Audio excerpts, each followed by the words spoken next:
glória a Deus, aleluia. A paz do Senhor Jesus, igreja. Amém. Que honra, que alegria podermos estar juntos aqui nessa noite de avivamento.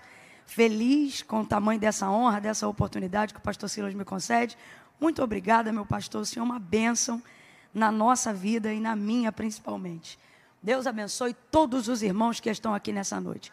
Quem está feliz de estar hoje aqui vai dizer assim: ainda bem que eu vim, Jesus. Coisa boa é estarmos aonde Deus está. E o Senhor está aqui. É de Deus isso aqui agora. Aleluia. Abra comigo a sua Bíblia, no livro do profeta Ezequiel, capítulo de número 37. Eu pedi ao Senhor uma direção para essa noite, e Ele me levou a esse texto. Eu sei que é uma passagem muito conhecida, mas eu também sei que a palavra do Senhor, ela é nova todas as vezes que ela é falada, porque ela é do Senhor e não é nossa. Viva e eficaz, mais penetrante do que qualquer espada de 2 gumes, que penetra até a divisão da alma e do espírito, juntas e medula, e é apta para discernir os pensamentos e as intenções do coração. A palavra de Deus é poderosa. Quantos estão aqui por causa da palavra do Senhor? Glória a Deus, glória a Deus. Quando você estiver numa Assembleia de Deus e ouvir um crente dizendo glória a Deus, se você for pentecostal, saiba que você tem a obrigação de reagir dizendo aleluia. Viu? Quando você vê um crente dizendo glória a Deus, é quase que involuntário, você já reage dizendo aleluia. E se ele disser aleluia, é desse jeito que a gente faz. Quem achou, diga amém. Diz assim o texto: veio sobre mim a mão do Senhor, e Ele me levou no Espírito do Senhor, e me pôs no meio de um vale que estava cheio de ossos. Ele me fez andar em redor deles, e eu vi que eram muito numerosos sobre a face do vale, e que estavam sequíssimos. E Ele me perguntou: filho do homem, poderão viver esses ossos? E eu disse: Senhor Deus, Tu sabes. Então Ele me disse assim: profetiza sobre estes ossos e diga-lhes assim: ossos secos, ouçam a palavra do Senhor. Assim diz o Senhor Deus a estes ossos: farei entrar em vós o Espírito e vivereis. Farei entrar em vós o Espírito e vivereis. Farei entrar em vós o Espírito. Completa aí para mim, por favor, gente. Farei entrar em vós o e vivereis. Porei nervos sobre vós. Farei crescer carne sobre vós. Sobre vós estenderei pele e porei em vós o Espírito e vivereis. Então sabereis que eu sou o Senhor. Portanto, profetizei como se me deu ordem. Enquanto eu profetizava, houve um ruído, um barulho, e os ossos se ajuntaram, cada osso a seu osso. Olhei e vieram nervos sobre eles, cresceu a carne. Estendeu-se a pele sobre eles, mas não havia neles espírito. Vamos lá, mas não havia neles? Não havia neles. Então Ele me disse assim: profetiza ao Espírito, profetiza, ó filho do homem, e dize ao Espírito: assim diz o Senhor Deus, vem dos 4 ventos, ó Espírito, e assopra sobre estes mortos para que vivam. Então profetizei como Ele me deu ordem, e então o Espírito entrou neles e eles viveram. Aleluia. E se puseram em pé um exército grande e numeroso, em outras versões, um exército grande e poderoso. E você diga amém por essa palavra. Graças a Deus. Eu estou com algumas informações na minha cabeça e eu vou te pedir paciência, porque o Espírito, ele é muito mais veloz do que a nossa capacidade humana não importando o tamanho da nossa capacidade humana. Tudo aquilo que o Espírito nos confia sempre vai se sobrepor à nossa habilidade, à nossa capacidade. E ele me deu algumas informações que me parece que eu não estava preparada fisicamente hoje o suficiente para isso, ou mentalmente hoje o suficiente para isso. Então eu vou devagar para tentar não errar, e você tente assimilar cada uma das coisas que vão ser ditas, porque às vezes, diante de um texto como esse, por a gente já ter lido, ouvido e falado sobre ele muitas vezes, a nossa mente já fica meio que formatada dentro do que pode ser dito. Então a gente acaba se fechando para uma coisa simples, porque acredita que só pode vir algo que vai ser interessante para a gente se for uma revelação que a gente ainda não ouviu. Mas a verdade é que antes de chegar em algo que a gente ainda não ouviu, Deus usa caminhos de muita simplicidade, porque Deus não é complicado. Então eu sei que muita gente conhece essa passagem, mas a primeira coisa que eu queria refrescar a sua memória e te lembrar é que isto aqui é uma visão. Eu disse que isto aqui é uma visão. Isto é uma visão. Uma grande visão. Uma visão profética. Uma visão que aponta para o estado atual de Israel na condição de cativeiro. E que aponta também para um futuro de esperança dentro daquilo que Deus ainda fará dentro daquela situação de cativeiro. Porque diferente da nossa mentalidade de achar que as coisas só começam a acontecer, coisas boas, depois que processos difíceis acabam, Deus não depende de circunstâncias favoráveis para começar a agir. Pelo contrário, essas circunstâncias são o chamamento de Deus para que processos extraordinários aconteçam no meio da tribulação, no meio do processo. Tanto é que os maiores testemunhos que você tem para contar não são de momentos da sua vida onde você não tinha mais luta, mas foram em momentos onde a prova mais ardia que você viveu os maiores testemunhos que sua vida e seu ministério carregam. Porque essa é uma das características da ação de Deus. Ele não depende de nada melhorar ou de nada que é ruim agora passar para que coisas boas comecem a acontecer no meio do processo. Se eu fosse você, eu já estava glorificando. Porque você está aqui talvez orando hoje no Aviva e dizendo: Deus, faz essa prova passar. E o Senhor está dizendo: se passar, acaba tudo. Mas se eu passar contigo nela, essa prova vai ser o maior testemunho da tua história para esse ano. Então essa é uma característica do modo operandi de Deus. É assim que Ele opera. Então é uma visão. E essa visão é uma grande visão. Deus vai dar a Ezequiel essa visão, sem dúvida, em um dos piores cativeiros, em um dos piores momentos da vida da nação, do seu povo. É difícil encontrar no texto sagrado qualquer outro episódio ou pior momento da vida de Israel que se assemelhe a esse momento. Porque o que torna um momento mais difícil não é só o que você passa nele, mas é por quanto tempo você o passa. Isso é que torna as coisas mais difíceis. No campo da educação física a gente chama isso de isometria. Por exemplo, esse copo aqui, segurando ele na minha mão direita, por 1 minuto, ele é pesado? Não é uma pergunta retórica não, pode responder. É pesado? Agora fique com a mão estendida segurando esse copo 1 hora. Isometria. O que vai acontecer? Ele vai pesar não só a sua mão. Ele vai começar a criar uma dormência no seu braço. Toda a sua parte de cravícula vai começar a doer. E vai começando o cata-cata. Dói aqui, até a caixa torácica vai doer. Por estar de pé vai afetar a sua coluna. E então o ciático vai começar a apertar. Tudo porque você está com um copo que não é tão pesado segurando em um braço. E aí eu te pergunto de novo, o copo é pesado?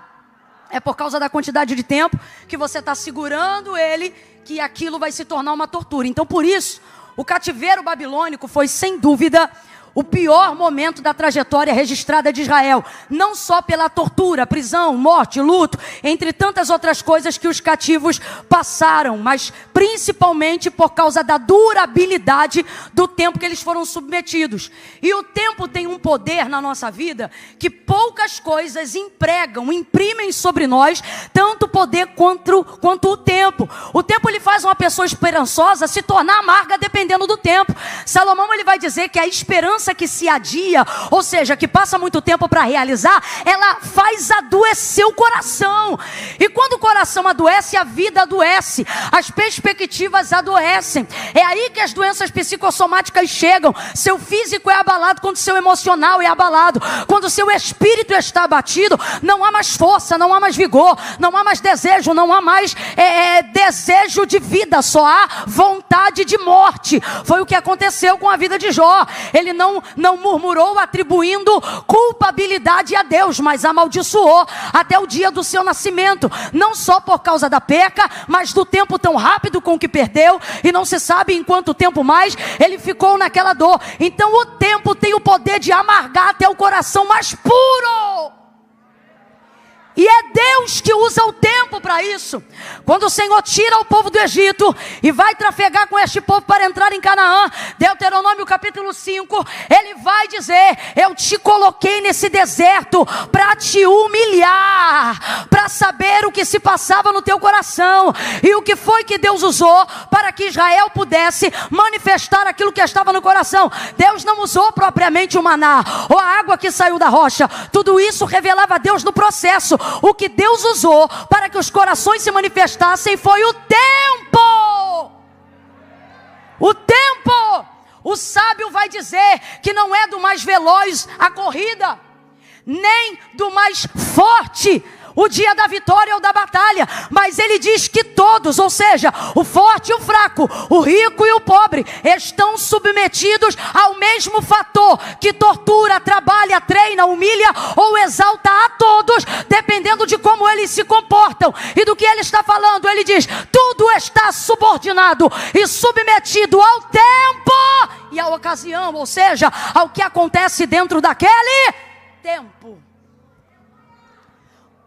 O tempo não respeita autarquia. Tempo não respeita carteira de membro.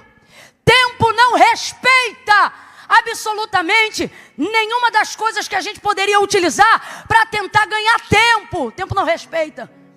Então esse cativeiro, ele humilhou muita gente. Ele embaçou a vida de muita gente. A visão que Ezequiel está recebendo agora, a visão, diga comigo, a visão que Ezequiel está recebendo agora, é uma visão que fala sobre o seu estado, o estado da condição da nação aprisionada, fala sobre o que já aconteceu e fala sobre o que ainda vai acontecer. Porque uma característica das visões que Deus dá, é que Deus nunca fala só do que aconteceu. Ele até começa falando do que aconteceu, para mostrar qual é o estado original, ou para mostrar o que o tempo fez com você. Então em uma parte ele revela o que o tempo fez com você, e em outro momento ele revela o que ele fará com você. E Deus nunca usa o tempo da visão para falar só do que aconteceu. Deus vai se revelar numa visão a Ezequiel para falar do que vai acontecer. Então Deus está dizendo aos homens que recebem uma visão: tenham isso em mente. Eu vou não só atestar o estado que você está, mas eu também vou revelar o lugar que eu vou te colocar. Eu não sei se você está entendendo, mas Deus me trouxe hoje aqui para dizer a alguém: há esperança na revelação do futuro. Há esperança para quem persevera no tempo da dor. Deus então se manifesta a Ezequiel e entrega essa visão, uma visão global, uma visão nacional, uma visão que vai mexer com o mundo internacional, porque tudo que passa em Israel mexe com o mundo, com os governos, com os poderes. Nessa visão que Deus entrega a Ezequiel, toda ela é dada em espírito. Completa para mim, por favor. Ele a recebe, toda ela ali é dada em espírito. Deus é Espírito. Deus vai compartilhar com ele tudo da maneira dele em Espírito. É uma visão, lhe foi entregue em Espírito. Eu quero que você entenda isso, não é um sonho.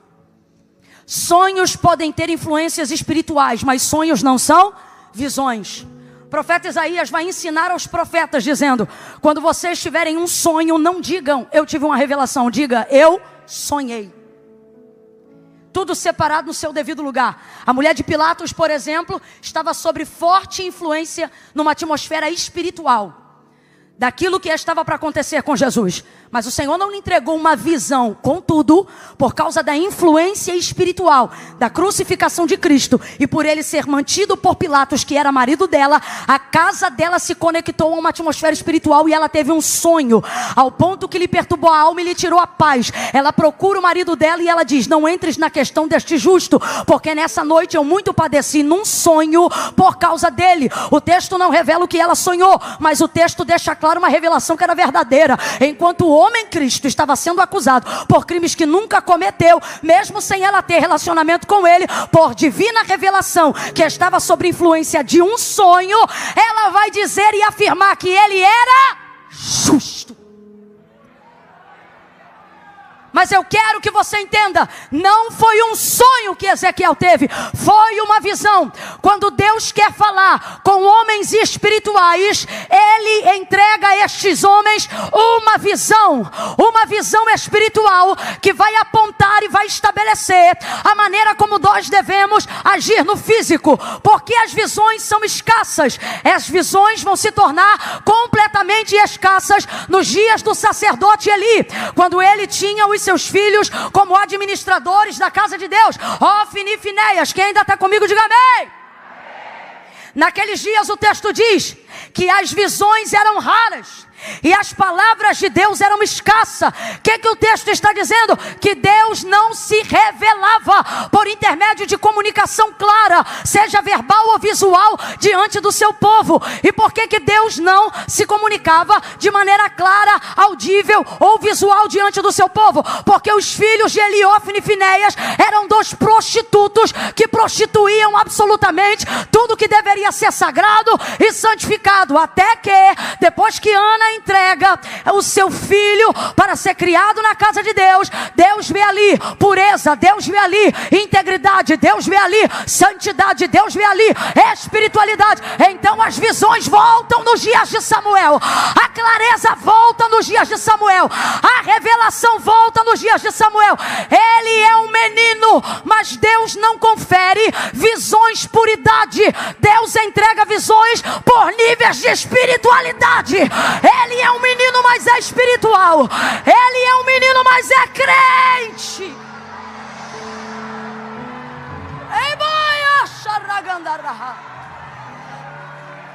É menino, mas é puro. É menino, mas é santo. É menino, mas não se prostitui. É menino, mas não corrompe. É menino, mas não rouba oferta. É menino, mas não mete o dedo na caldeira. É menino, mas não adultera. É menino, mas não vacila. É menino e é santo. É menino e é puro. É menino e é íntegro. Deus vê lugar para revelação clara, para a visão que aponta para destino. Deus vê lugar para a plataforma segura, aonde Ele vê alguém com capacidade de manifestar entendimento espiritual. Agora, você vai ver que Samuel ainda não é nenhum teólogo formado. Na verdade, ele entende bem pouco dessas manifestações. Tanto é que por 3 vezes, quando a voz de Deus se manifesta, ele só entende que é Deus falando com ele na terceira. E porque Eli, que já um dia foi experimentado em visões e revelações, vai dizer para ele: quando você ouvir essa voz te chamando de novo, não venha aqui no meu quarto, diga para ela: fala que o teu servo... Tendo dito essas palavras, seguindo a orientação de quem sabe, mas não vive... Porque Jesus dizia acerca dos fariseus, e aí eu não me refiro a Eli, mas refiro-me a quem é muito bom de pregar sobre vida espiritual. a quem é muito bom de ensinar sobre o que a Bíblia diz. E acerca dos fariseus, Jesus dizia: quem fizer o que eles mandam vai ver Deus. Jesus disse isso. Quem ouvir as palavras deles verá a Deus. O que ele está dizendo? Porque o povo que acredita no que eles falam, mas mais do que acredita, pratica aquilo que eles falam, vai conhecer o Pai. Por quê? Porque eles não falam mentira, eles falam verdade. Tanto é que quando Jesus falou a primeira vez, e todos se maravilhavam de como ele era poderoso em palavras, não se maravilhavam porque ouviram novidade. Disseram: ele fala o que nós já sabemos, mas ele fala como quem tem autoridade. Oh, então ele dizia: quem ouviu o que eles falam vai ver a Deus. Agora, eles verão a Deus? Não, não verão, porque eles são bons no estudo. Desculpa a expressão, mas só para a gente entender. É gente que um dia teve uma experiência, mas achou que a espiritualidade ficou lá atrás. Só que Deus nos trouxe nessa noite de avivamento. E isso não é só sobre a Igreja da Penha. Isso é sobre todo o Rio de Janeiro. E aonde houver uma ADVEC conectada, os céus estão abertos sobre o Brasil nesse dia. Eu vou falar debaixo da unção que Deus me confiou. Eu vou repetir: os céus por estes dias estão abertos no Brasil. Não é no Rio, não é São Paulo, é no Brasil. Mas alguém liga comigo? Esta palavra: estão abertos sobre o Brasil. E a mensagem para hoje, pregada de diversas formas, ela tem uma temática. E qual é? Deus quer voltar a entregar visões claras, objetivas e extraordinárias, que apontam destino de nação, que apontam destino de reino.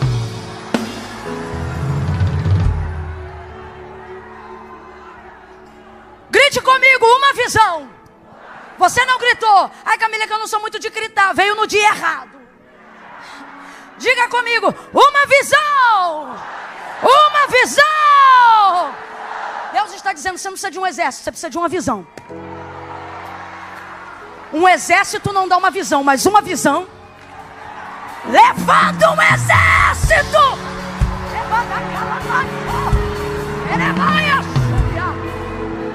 Agora, de onde vêm as visões que apontam o destino?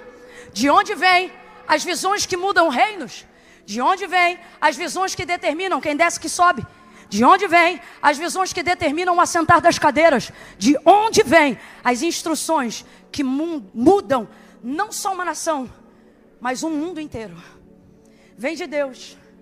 E o que eu vou falar bem rasgado, que é para todo mundo entender? Deus não vai falar com quem não é espiritual.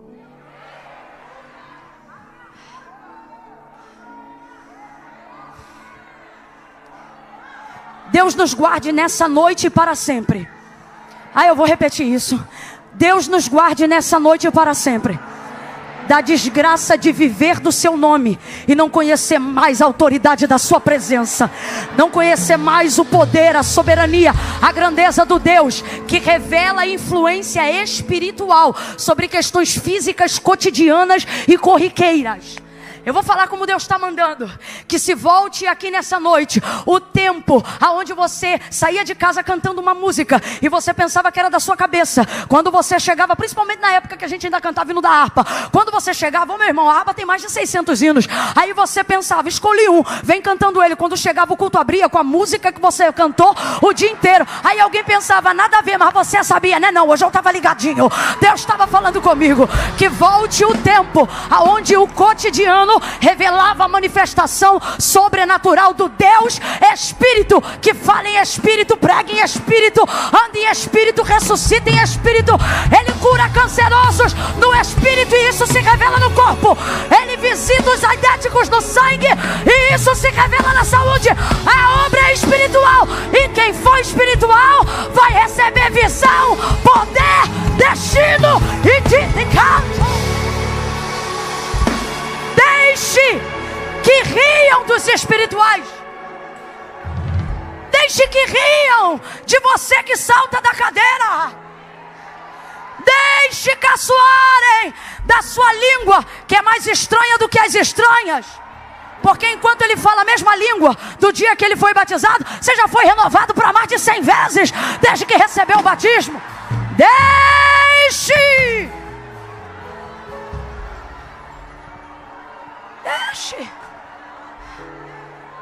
Volte a ser espiritual. Mas há um medo de ser espiritual. Por que é um medo? Medo de perder o crédito. Medo de não saber mais o que é de você e o que é do Espírito. E isso já revela um erro muito grande. Porque não são vozes que se parecem. Eu fico triste quando eu vejo um crente que está ouvindo ou sentindo algo e ele diz assim: rapaz, eu estou sentindo ou ouvindo assim, mas eu não sei se é Deus ou o diabo. Como se a voz deles... Eu fico triste com o tamanho nível de falta de discernimento. E aonde se revela isso? Irmãos, vida espiritual se conquista com devoção, ok? E devoção não se conquista com sentimento, se conquista com disciplina. Eu vou falar de novo. Vida espiritual se conquista com devoção. O que é devoção? Você ser devocional. Em que lugar o Deus sagrado é adorado na sua casa? De que maneira? Quantos minutos por dia? Quantas horas você dedica para Ele?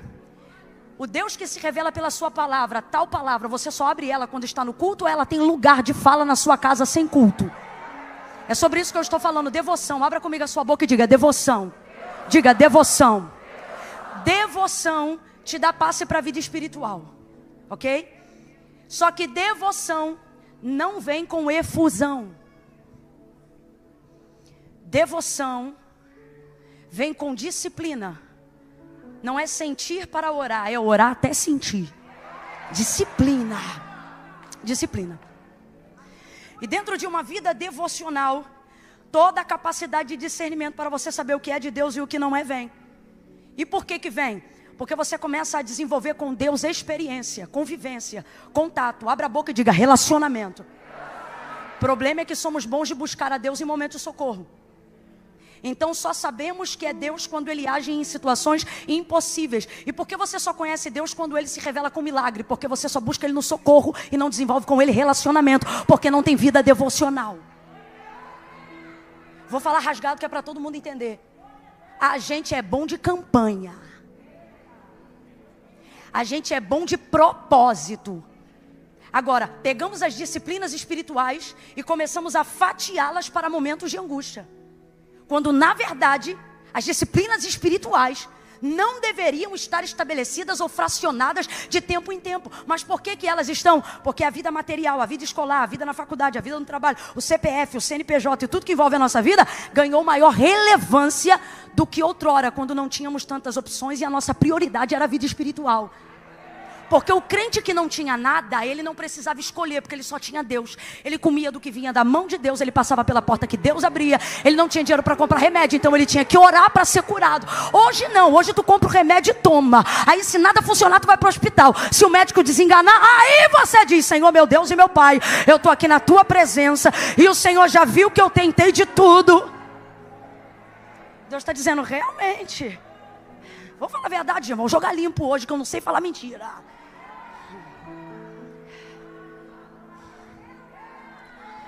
Antigamente, quando você dependia dele mandar o dinheiro para ter a compra do mês, quando você comprava que chegava, eu vivi isso com a minha mãe há muitos anos, ela não deixava a gente meter a mão na sacola do biscoito. Ela dizia: tira a mão, vamos orar. A compra tinha que ser orada antes de entrar no armário. Eu não estou dizendo que você tem que fazer isso, eu só estou falando sobre como a vida espiritual era realidade diária no nosso dia a dia. Não se saía de casa sem orar. Vou falar bem aberto, gente. Não se orava em carro. Tinha que tirar nem que fosse 1 minuto de joelho. Devoção. E é nisso que alguns que não têm Cristo como único mediador entre Deus e os homens engolem alguns de nós dentro do cristianismo que reconhece Jesus como único mediador entre Deus e os homens. Eles têm padrão nível alto de espiritualidade? Não, mas são batata na devoção. Ou irritação. Então veja, numa visão altamente espiritual, o apontamento de um novo destino que encerra um ciclo de anos de destruição e de desgraça será apresentado a um homem que vai compreender que não está diante de uma imaginação, que não está diante de um momento de êxtase, que não está diante de um pesadelo, porque o vale poderia ter sido muito mais tido como um pesadelo do que como um sonho. Esse homem compreende isso. E aí agora vamos para o segundo ponto e eu encerro no terceiro. Ele vai se relacionar dentro do mundo espiritual com consciência racional. Quando a sua vida espiritual é em dia, aquele discernimento que eu te falei que só vem por intermédio da devoção, ele está com você aonde sua carne estiver. Aonde a sua alma estiver, se você tiver vida espiritual com Deus, seu espírito dominará sobre a sua alma em qualquer região, em qualquer esfera. Para ninguém achar que eu sou maluca, ou só porque alguém ainda não viveu esse nível de experiência, vamos falar rasgado. Quem aqui pela psicologia discerne que já viveu o que chamamos de paralisia do sono, mas também discerne pelo espírito que estava numa batalha espiritual, enquanto um demônio tentava afligir você e te sufocar. Segunda coisa, tais episódios que podem ser discernidos por alguns como batalha espiritual, há outros como paralisia do sono e vice-versa, cada um de uma maneira. Uma realidade precisa ser tida: qualquer reação nessa paralisia, independente de religião, crença ou qualquer coisa que você acredite que eu digo ou não, uma das primeiras perdas de capacidade que a gente tem é a fala. Você quer chamar Jesus e não consegue? Estou mentindo ou estou falando a verdade, gente? Agora, bota a tua vida em dia no jejum para ver se tu fala ou não fala. É a capacidade que a alma tem, por costume, de estar subordinada ao espírito. A tricotomia do homem é dividida dessa maneira: espírito, alma e corpo. Vamos juntos? Espírito, alma e corpo. Vai você sozinho. De novo. A maneira que está distribuída no texto para explicar sobre a tricotomia do nosso ser, ela está distribuída exatamente na categoria que nós dividimos agora. Não sou eu que estou botando o espírito em primeiro lugar, é a palavra. O texto não revela alma, corpo e espírito. Corpo, alma e espírito. O texto revela espírito, alma e corpo. Então quem vem primeiro? Quem vem primeiro? Porque Deus é. Então tudo tem que estar subordinado a Deus. E se Deus é espírito, qual é a área da minha vida que precisa desenvolver prioridade? A vida espiritual. Então vamos falar a verdade? Quer avivamento e você acha que avivamento é o quê? Recompensa financeira? Prosperidade e paz? Deus está dizendo para mim e para você: organiza a tua vida espiritual que eu arrumo o teu vale. A vida, eu vou falar abertamente que é para todo mundo entender. Irmãos, tem depressão sim, que precisa ser cuidado com reposição hormonal, precisa ser cuidado com terapia. Eu amo a ciência que Deus confiou ao homem. Eu amo a capacidade organizacional da psique humana por intermédio de alguém que entendeu os gatilhos da mente. Não há aqui uma pessoa que por causa de uma vida espiritual idiotizou a ciência. Eu acredito em cada uma delas, eu indico elas. Agora, tem gente que está tratando como depressão algo que nem a terapia vai resolver completamente. Por quê? Não é queda de hormônio, não é necessidade de substância, é vida espiritual desorganizada. Deus está dizendo com carinho aqui para mim e para você, porque eu estou embutido em tudo que eu estou pregando aqui. Inclusive só há autoridade na fala, porque há autoridade no erro. Cadê sua espiritualidade? Cadê minha espiritualidade? Mas a gente não percebeu. A agenda que a gente chama, que começou agora, alguém pensa dos anos 2000 para cá, essa agenda maligna e satânica, sutilmente, na verdade, ela está em nós, ou na nossa sociedade, muito antes da década de 90, no início dos anos 80, quando cada brasileiro, já independente de questão financeira, podia ter uma televisão na sua casa. E desde então, filmes de terror, até de comédia, como alguns que eu não vou citar o nome, mas desenvolvia-se então uma ideia de mundo espiritual. E essa ideia, os espíritos que poderiam ser fantasmas ou demônios, eles sempre eram enfraquecidos. Quem está comigo no texto? Eles eram enfraquecidos. Eles atravessam paredes e eles tinham que incorporar alguém para conseguir ter algum poder, para segurar, para fazer alguma coisa. Tanto é que eu me lembro de muitas vezes ouvir os antigos dizerem: eu não tenho medo de morar em cemitério, porque eu não tenho medo dos mortos, eu tenho medo dos vivos. Desenvolvia-se a crença, um filme em especial, muito famoso, Ele ganhou muita projeção porque mostrou um lado lúdico e cômico do mundo espiritual, onde fantasmas, na verdade, não atormentavam, incorporavam ou aprisionavam vidas, mas faziam brincadeiras com elas. Atravessavam paredes e não seguravam nada. Talvez você pense, Camila, eu nunca fui influenciado por isso. A maior influência é a que você não percebe que recebe. Essa é a maior influência. Porque influenciar não é receber de fora, é nascer de dentro. E com isso, de alguma forma, a gente é tentado a pensar que tudo aquilo que tem relevância espiritual não tem poder definitivo sobre a matéria. Então, como é que a gente começa a viver a nossa vida e o nosso dia a dia com Cristo? Você tem que organizar sua vida, sua conta, suas coisas, seu boleto, sua família, as crianças na escola, pagamento do carro, sua empresa, ter seu CPF limpo, ter seu CNPJ em dia, e você começa a trabalhar para isso e a viver para isso. Por quê? Porque para você, a ideia de que tudo que é físico precisa estar ordenado para que você tenha tempo para orar. E por que isso acontece? Porque aquilo que é espiritual já não é priorizado por nós há muito tempo. Então, se eu tiver tempo, eu oro. Se eu tiver necessidade, eu jejuo. Se o diabo perturbar a minha casa, eu me posiciono. Então, vamos falar a verdade, gente. A verdade é que a vida está desorganizada porque a vida espiritual não é mais prioridade na vida do crente. Quem tem disponibilidade para estar no culto mais de uma vez na semana, mas só quer estar uma vez na semana porque protocolou o seu cristianismo de adoração em um dia no culto, não teria precisado nem de Cristo. Você podia continuar na cultura do Antigo Testamento, indo para Jerusalém só 2 vezes no ano. Então quer dizer que Cristo veio para caber em um dia da semana?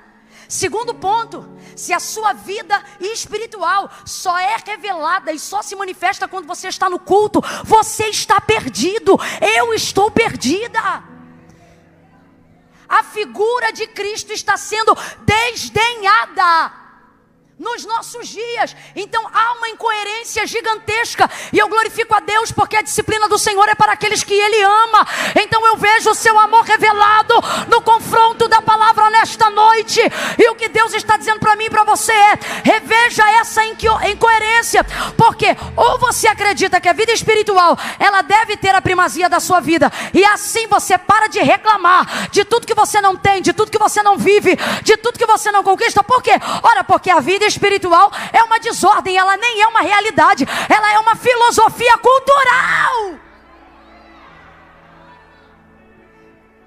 Você admite que a prioridade deveria ser sua vida espiritual, mas não ora. Admite que a minha prioridade deveria ser o jejum, mas não jejua. Admite que você deveria se posicionar num lugar onde a devoção está acima do teu horário, acima da tua escola, acima da renda da tua empresa, acima da tua faculdade, acima das tuas alianças, acima da tua amizade, acima dos teus amores, acima dos teus sonhos. Mas você não honra isso. E depois você vem para cá fazer campanha, não para buscar Deus, mas porque reclama da vida que tem. Como nós temos coragem de reclamar da vida que temos, se a incoerência está nos esbofeteando? Agora, por que acredito que essa palavra é de confronto para transformação? Porque acreditamos que tudo que vemos, temos e vivemos vem de Deus. Se não temos sido bons administradores depois de termos recebido mais do que éramos capazes de manter, então nós vamos pedir perdão a Deus hoje. E nós vamos fazermos com Deus um concerto.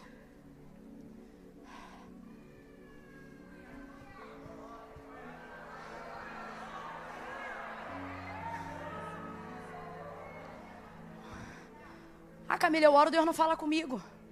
Claro, você só fala com Deus quando você quer ouvi-lo. Você não tem devoção.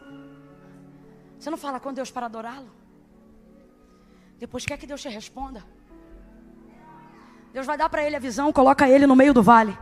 Em algumas versões, ao meio da revista não corrigida e atualizada, ou corrigida e não atualizada, vai estar escrito assim: e me deixou lá. Eu particularmente gosto dessa versão porque não há incoerência nela. Há respaldo e abertura para essa tradução.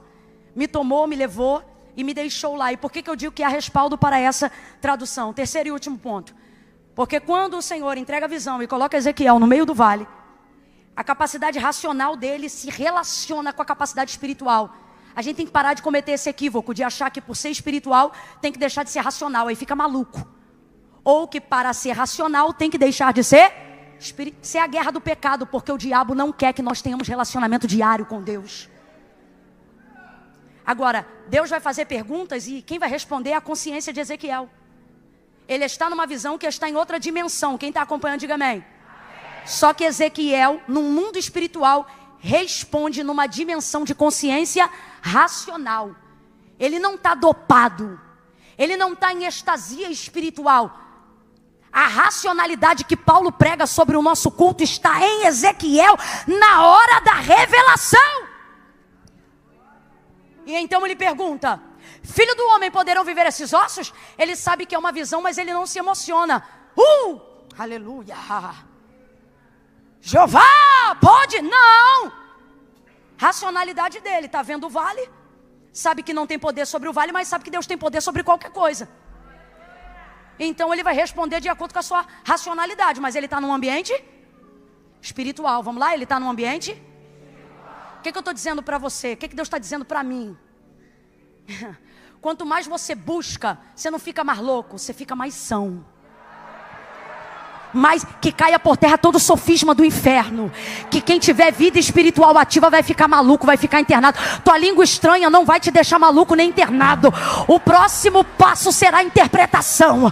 O próximo passo será dom de discernimento. Oh, tem alguém aí para receber? Tem alguém aí?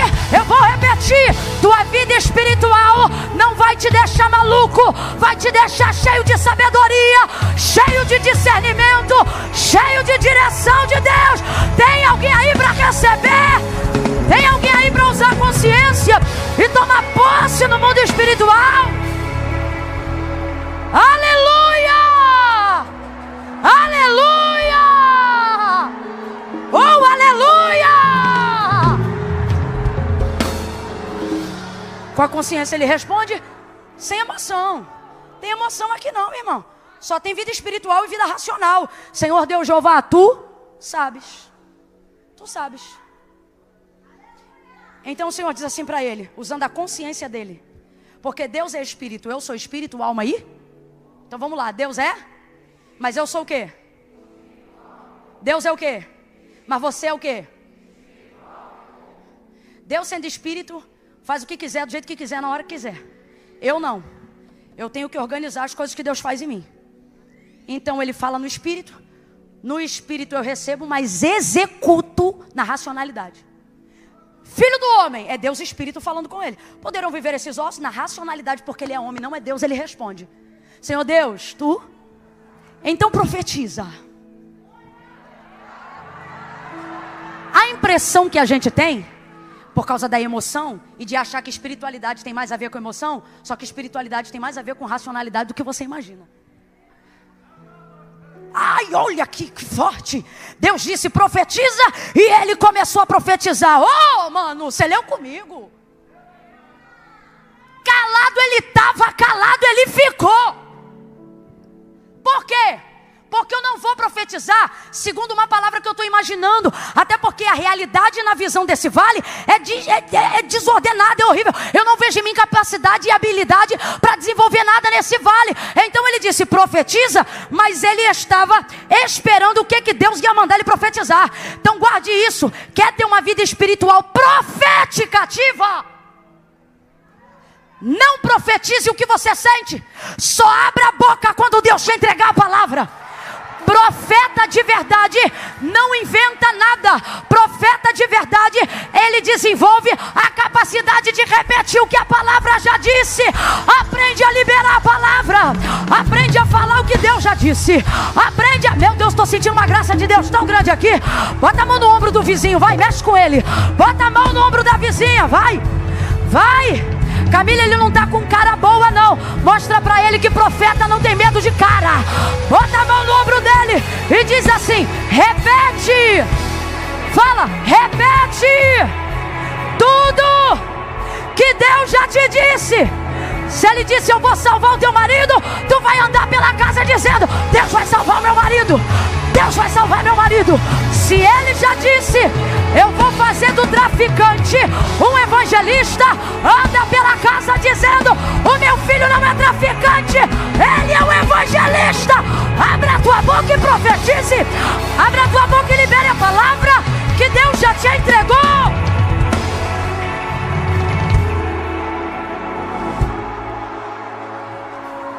Língua estranha não é profecia. Movimento espiritual não desenvolve poder de transformação. A única coisa que transforma é a palavra. Tanto é que mover não traz palavra, mas palavra traz mover. O Espírito de Deus se movia sobre a face das águas, ok. E enquanto ele se movia, Gênesis 1, o que ele criava? Nada. O Espírito de Deus se movia sobre a face das águas. E enquanto ele se movia, houve luz? Sol? Lua? Terra? Versículo 2. Então Deus disse. Grita para alguém, diz palavra. Palavra. Se tiver palavra, vai ter exército no vale. Se tiver palavra, vai ter destino. Se tiver coragem de repetir o que Deus falou, Deus está dizendo, a coragem é do profeta, mas a palavra é minha, e eu velo para cumprir a minha palavra. Então nessa noite, Deus não está perguntando para mim se eu tenho palavra, Ele está perguntando para mim se eu tenho coragem. Ele não está perguntando para você se você tem palavra, porque a palavra não é tua, a palavra é. Ele quer saber se você tem coragem. Coragem de quê? De botar na tua boca o que o teu ouvido ouviu. Vamos falar a verdade? Ninguém aqui tem dificuldade de crer que Deus faz. O problema é repetir o que Ele falou. Quem é Ezequiel? Por que ele é profeta? Porque ele fala em línguas? Não, o batismo nem desceu ainda. Ele só fala hebraico mesmo, mais nada. Talvez o idioma dos caldeus, enfim. Por que você não tem coragem de profetizar? Porque você quer ter certeza se Deus já falou. E Deus está dizendo, está na hora de você aprender a discernir minha voz. Eu não falo na tua língua, eu falo no teu ouvido. Tua língua é que tem que ser obediente e corajosa para repetir o que eu falei. Ele não profetiza e Deus começa a falar, porque Deus ensina para ele o que ele tem que profetizar, falar. Então primeiro ele ouve, depois ele... Ô gente, isso é milenar. Para falar primeiro tem que... Então primeiro ele ouve, depois ele... Depois que ele ouve, ele tem capacidade de reproduzir com fidelidade o que Deus falou, mesmo sendo totalmente contrário à realidade. Vou falar do jeito que Deus está mandando. O problema não é que você não tem unção, o problema é que você não tem coragem. Hoje mesmo eu postei um vídeo no meu feed e o que eu dizia é o seguinte, às vezes não falta coragem, falta clareza. Porque quando você tem certeza, você não tem medo de falar. Mas por que não está tendo certeza? Porque não tem o raio da vida espiritual ativa. Só que Deus está dizendo, tu vai ativar. E quando eu falar, tu vai ter coragem de abrir a boca e declarar tudo o que eu te mandar dizer. Deus então fala, ele ouve e com coragem declara. Quando ele declara, a primeira coisa que Deus diz para ele é o seguinte, eu vou botar o espírito e vivereis. Mas é a primeira coisa que Deus bota? Não, primeiro Deus bota carne, depois ele bota nervo, depois ele estende sobre os corpos ou os esqueletos pele. Qual é a última coisa que ele bota? Qual é a última coisa que ele bota? Mas ele diz que só vai viver depois que entrar neles o... Mas eles só vão viver depois que entrar neles o... Essa é a última coisa, mas quando Deus manda Ezequiel profetizar, manda ele profetizar de trás para frente. Carne, nervos, pele. Aí músculos, tendões, está tudo no meio. Qual é a última? Espírito. A visão do vale fica pior à medida que ele profetiza, porque pior do que ver esqueleto é ver corpo. Você fica mais assustado com uma ossada ou com um cadáver? Esquece, eu não quero ver não. E agora que o Espírito vai tornar eles de defuntos para soldados. Não, gente. Vai passar de morto para soldado.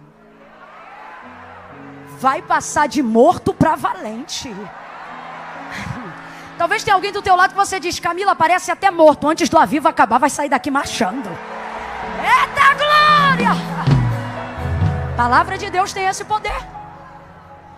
Agora veja, Deus fala tudo o que Ezequiel tem que falar, mas quando Deus fala, nada acontece no vale. Vou falar uma parada que parece louco. Ih, Camila falou parada, sou carioca, você que é de outro estado, me desculpe. Na moral, foi mal. Não, cara, desculpa. Ô, bicho. Deus falou primeiro. Quem falou primeiro? Quem liberou a palavra poderosa primeiro? Só que os ossos só se mexem e só se levantam depois que quem fala? Deus ou Ezequiel? Teria Ezequiel mais poder para exercer a palavra de Deus do que o próprio Deus da palavra? Tem alguém em dúvida? Eu vou perguntar de novo e já vou mirar o microfone. Quando Deus fala, o que que acontece? Nada. Mas quando Ezequiel fala, o que que acontece? Tudo. Vamos lá? Quando Deus fala, o que que acontece? Mas quando Ezequiel fala, o que que acontece? Tudo que Deus falou. Então eu pergunto, haveria na boca de Ezequiel mais poder para ministrar a palavra do que na boca do Deus da palavra? Claro que não! Heresia! Antes tudo que eu. Não. Mas por que quando Deus fala não acontece nada? E é por isso que eu gosto da versão Almeida corrigida não atualizada. Porque ela deixa claro algo que aconteceu ali no mundo espiritual. Me tomou, me levou e me deixou. Então vamos lá, Deus está no vale na sua onipotência? Deus está em uma figura acessível ao vale a Ezequiel ali? Não, não está. Me tomou, me levou e me deixou lá. Então na visão, Deus está? Não, não está. Me tomou, me levou e me... Não ficou. Só que Ezequiel continua ouvindo. Então entenda, Deus não está no vale, mas está em alguém que está no vale. Alguém entendeu? Então vamos lá, ele não está no vale, mas ele está onde? Vai, ele não está no vale, mas ele está onde? Ele não está no vale, mas ele está onde? Ele não está no vale, mas ele está onde? Ele está com o profeta. Ele está em quem repete a palavra. Às vezes você olha para o vale e você diz, Deus, resolve isso. Você diz, Deus, arruma isso. E Deus está dizendo, eu não vou arrumar nada que eu já te dei palavra para arrumar. Eu não vou entrar onde eu já te dei autoridade para entrar. Eu não vou pisar aonde eu já te dei poder para pisar. Tem palavra? Então abre a boca e profetiza. Dá um salto dessa cadeira. Quem quer mudar a vida espiritual hoje? Dá um salto dessa cadeira. Abre a boca e comece a profetizar. Comece a profetizar. Libere as palavras que Deus já te entregou. Repita as promessas.